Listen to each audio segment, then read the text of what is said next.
kon indil ñu benn hadis Yonent bi sallallahu alayhi wa sallam.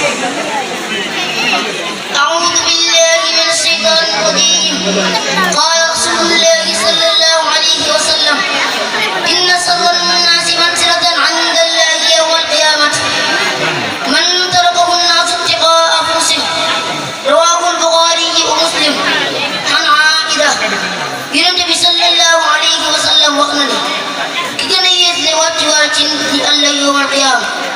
fa sunu borom mooy nit koo xam ne nit ñi dañ koo bàyyi ngir ragal ay ñaawteef.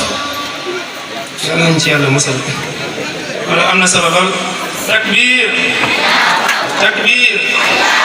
takbir hadis boobu am na solo lool kon ñu ànd